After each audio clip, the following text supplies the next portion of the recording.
Rest in peace to the bookstore. There was a time when bookstores were dying, Borders was gone, and Amazon looked like it was taking over. And Barnes & Noble, it looked like they were next. So how did Barnes & Noble go from closing stores to opening more than it had in over a decade? Hi, I'm Natalie. I'm the founder of a startup, and I love talking about tech and business lore that you can't ignore, so follow if you like these kinds of videos. By the early 2000s, the company had built its empire on these massive big box stores. High rent, high overhead, and very little flexibility at the local level. And at the same time, Amazon was shaping customer behavior. More convenience, instant access, lower prices, and the ability to shop online. Barnes & Noble felt this hit. They decided that they were going to come after Amazon by becoming a tech company. In 2009, Barnes & Noble launched the Nook, which was a direct competitor to the Amazon Kindle. But as we know, Amazon was not just selling a Kindle. It was building an entire ecosystem, and Barnes & Noble was not going to be able to compete with that. The Nook just became a massive money pit, citing losses of over $1.3 billion.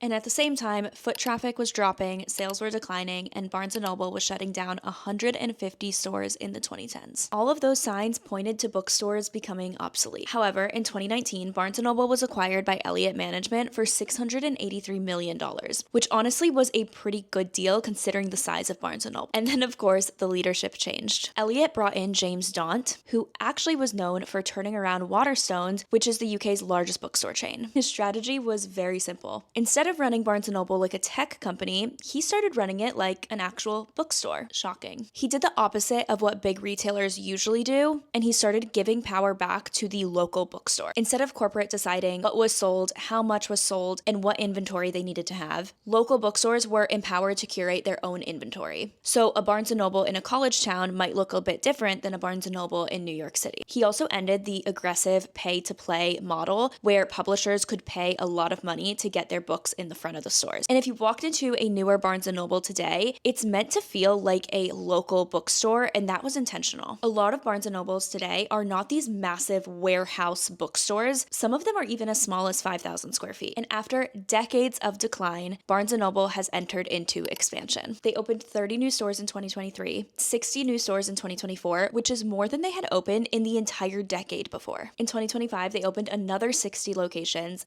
Now they have 700 locations nationwide. In a world where everything is more digital and optimized for convenience, Barnes & Noble won by actually doing the opposite. They leaned into becoming more human. They stopped trying to replace Amazon and started doing what Amazon can't do: community, discovery, and the joy of browsing.